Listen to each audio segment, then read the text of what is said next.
Today we are going to talk about the induced systemic resistance. It is another form of induced resistance which is activated when the plant growth promoting rhizobacteria or fungi, which are also known as PGPR or PGPRF, interact with the roots of higher plants. They not only help the roots to obtain the nutrient from the soil but also protect it against the pathogens and activate the resistance in the plant, which is systemic in nature and also effective against the foliar pathogens. This resistance is known induced systemic resistance, which is the topic we are going to discuss in the coming slides. We all know the importance of the plant for the life because they are the producer of energy rich compound which are known as carbohydrates, and when during the respiration these carbohydrates are broken down, the oxygen is released, and the oxygen is lifeline in this planet. But at the same time, these plants are also attacked by the different kind of pests, which includes the pathogens and which also include the insects and the herbivores. These photosynthetes which are produced in the leaves, they then move into the sink organs of the plants, which are the roots, and about the 40% of the carbohydrates produced in the leaves are reached to the roots. So ultimately, the rhizosphere has a lot of energy rich compounds, and when there is energy and the food is available, it also attract different kind of microbes. Some of them are pathogens and other of them are the beneficial, which are known as PGPR or PGPF. These beneficial microorganisms help the plants in a number of ways. Some of them can fix the atmospheric nitrogen, and some of them protect the plant's roots against the pathogen. At the same time, these interaction with these beneficial microorganisms activate a resistance in the plant, and that resistance is systemic in nature and protect the plants against the subsequent attack of other pathogens. This is how the induced systemic resistance works in the plants. This resistance is present in the plants probably since the inception of the life, but it was only noticed in 1991, almost 29 years ago, and a group of scientists, while working on a beneficial bacterium which is known as Pseudomonas fluorescens, found that when they applied Pseudomonas fluorescens to the roots of the plant, that plant become resistant against the pathogen. And interesting fact which is noted that there is a kind of spatial separation present between the Pseudomonas fluorescens and the pathogen. What the spatial separation means, that the Pseudomonas fluorescens applied in the roots, and the plant leaves are showing the resistance against the pathogen. It means that Pseudomonas fluorescens directly not kill the pathogen, neither it produce any kind of antibiotic to kill it, because pathogen and the beneficial microorganism are separate from each other. So it is only possible that the application of the Pseudomonas fluorescens activated a resistance in the plant which travel all over the plant and make it resistant against the pathogen. So from here, the first time the concept of induced systemic resistance come into the science, and the people realize that the plant growth promoting rhizobacteria and the fungi can protect the plants against the foliar or the aerial pathogens. In last 3 decades, a number of plant growth promoting rhizobacteria or fungi are reported in literature which effectively control the plant pathogens. But there are three major genera which are mostly studied and show maximum effectiveness. These include Pseudomonas fluorescens, Bacillus subtilis, and Trichoderma species. So most of these studies revolve around these three genres, and they show a lot of potential to control the plant pathogens by activating the induced systemic resistance. It is an interesting fact that the induced resistance is a generic term. When we say generic term, it means we can't fix it in a certain box. Rather than people used in different scenarios differently. But one thing is common when we come to the induced resistance, that the defense system activated by this kind of resistance is latent in nature. It means not directly or simultaneously. Secondly, these kind of resistances are systemic in nature. They are not confined to a single tissue, rather than they are present in the whole plant. And third thing is that this kind of resistance is effective against the broad spectrum of the attackers. It means that it is not only effective against just one pathogen, but against lot of pathogens.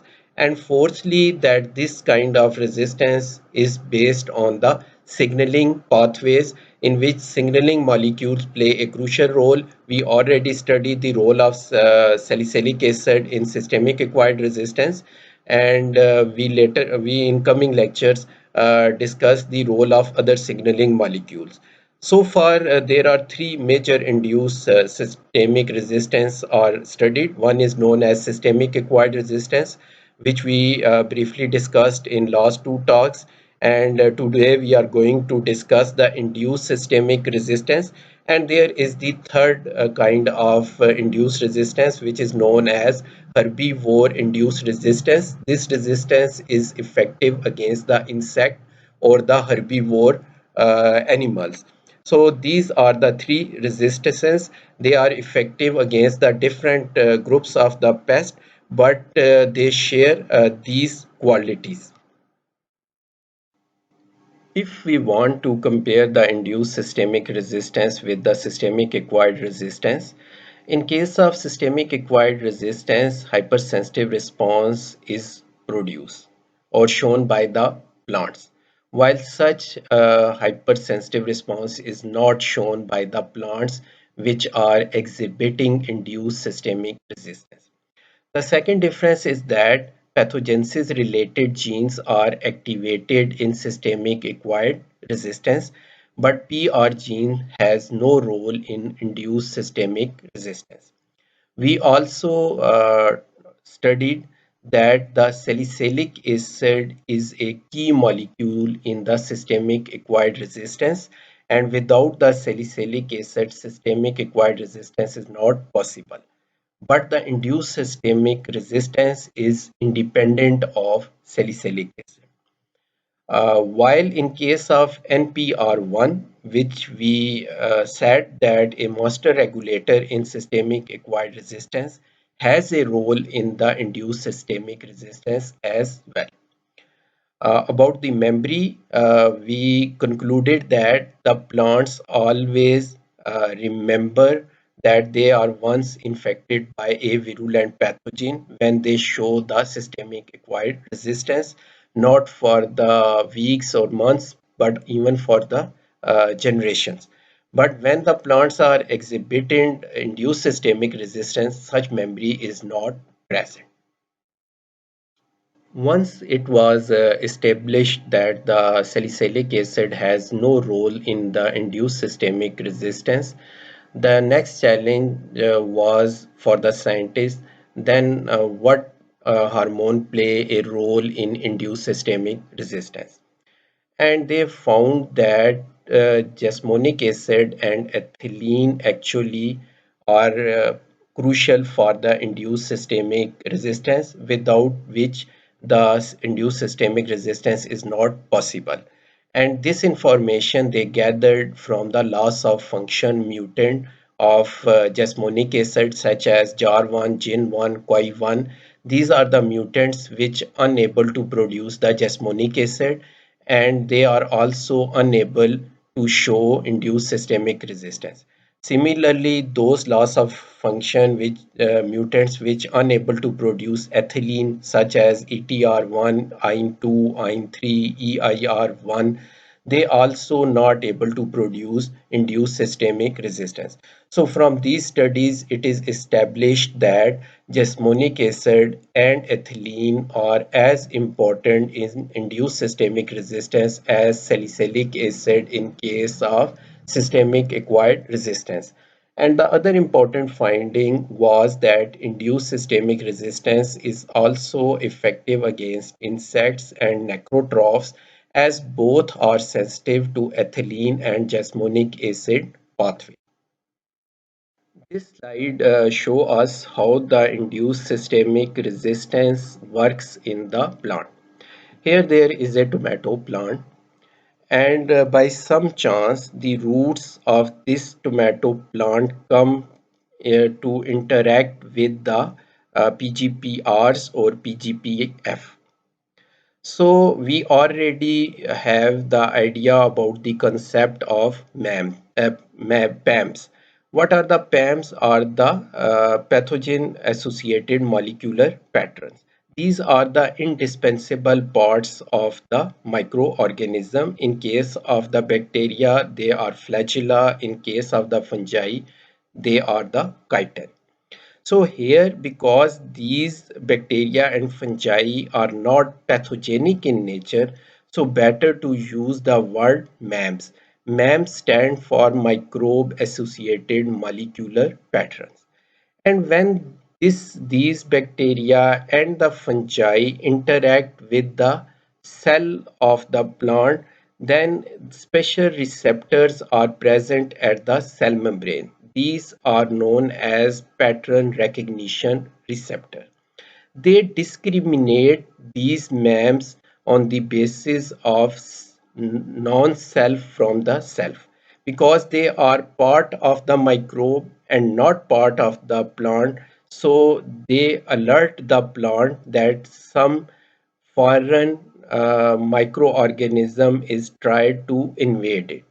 So as a result of that, a signaling molecule is produced, and that signaling molecule either it is the ethylene or the jasmonic acid. And because of its production, the plant become resistant as a result of PAM trigger immunity. So this immunity is not only confined to the cell which come interact with the MAMS, rather it is transported to the other cells where it is going to interact with the NPR1. We already discussed the role of NPR1 in the systemic acquired resistance, and we told that when the amount of salicylic acid is increased, the NPR1 change from the inactive oligomer form into the active monomer form, and it is transported into the nucleus. But here the NPR1 not change from the oligomer to the monomer form, and neither it is transported into the nucleus, but it is remain in the cytoplasm. What is the exactly role of NPR1? It is still not discovered, but its expression level change. So it means that the NPR1 play a role in the induced systemic resistance as well.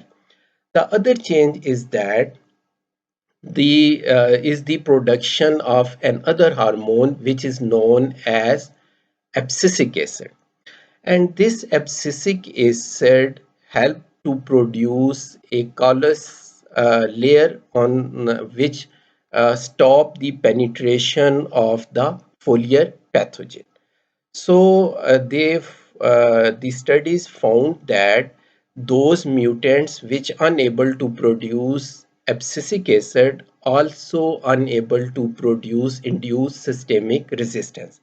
So induced systemic resistance is not possible if ethylene and jasmonic acid is not produced, and it is also not possible if abscisic acid is not produced. It means all these hormones has the role in the induced systemic resistance, and that role is priming in nature. When we say priming, it means we make the plant cell ready for the pathogen attack, and when the pathogen attack, the plant cell react to it. And if the pathogen not attack, then the plant cell will not react to it. The other finding was that the MYs or MYC2, all which are the transcription factors, also play crucial role in the induced systemic resistance, and those mutant which unable to produce MYC also unable to produce induced systemic resistance.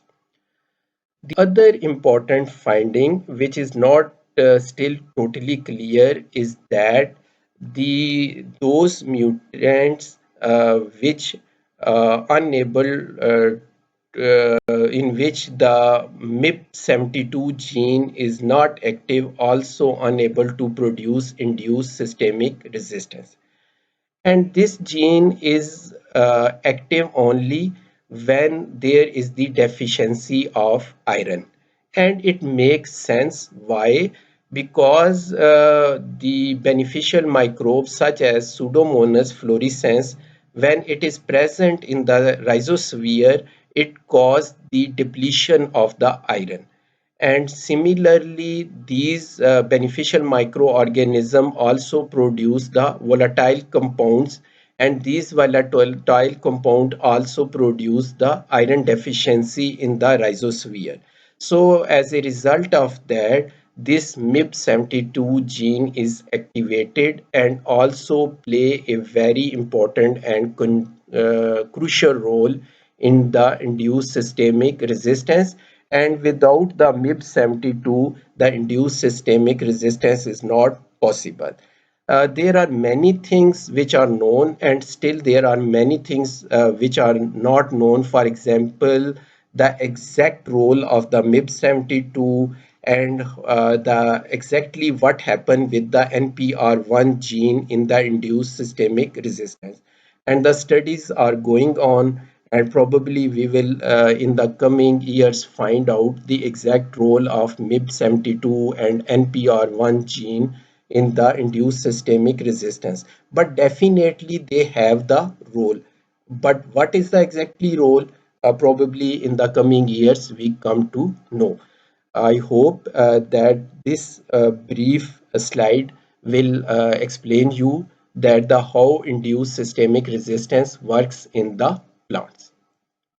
If we want to summarize the pathway of the induced systemic resistance, we can say that once the roots of the higher plants interact with the plant growth promoting rhizobacteria or fungi, they produce the signaling molecules which are jasmonic acid and the ethylene.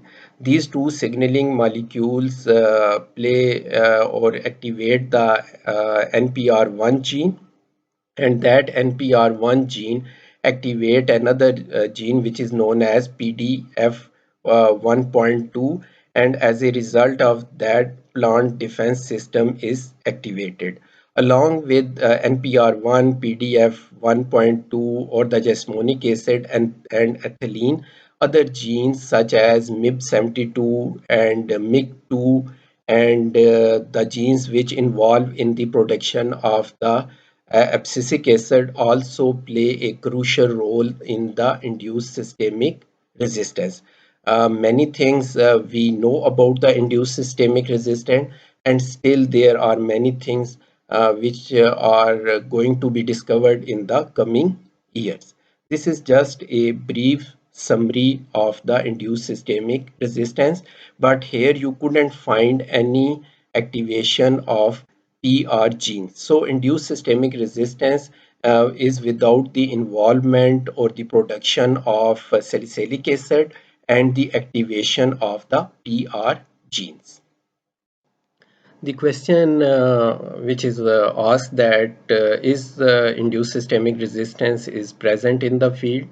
Yes, induced systemic resistance is present in the field because these bacteria and fungi are natural microorganisms, so they are present in the soils in the different parts of the world.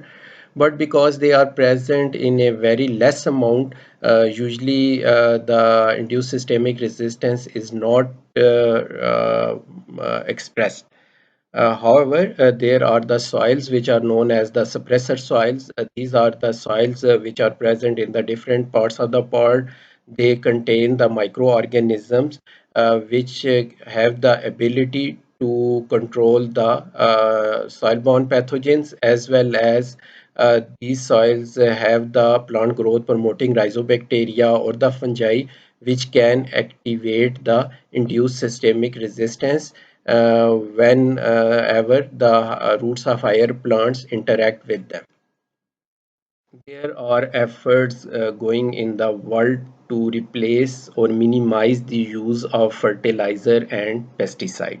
Although fertilizer and pesticide help the plants to grow well and protect them against the pathogens or the pest, but at the same time they are synthetic chemicals, and when you apply the synthetic chemicals to the soil or to the plants, they always have the negative residual effect, and which are harmful not only to the environment but also animal and the human life.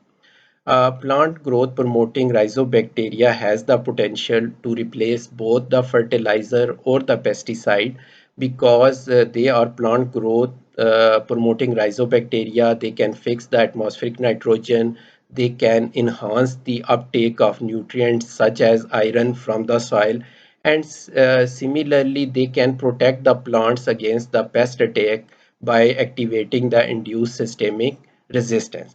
So there is a lot of potential in the induced systemic resistance, and although there are just 3 decades, we know about the plant growth promoting rhizobacteria, but a lot of work has been done, and many groups are doing work so that we can exploit them in future uh, and protect the plants against the pathogen attack.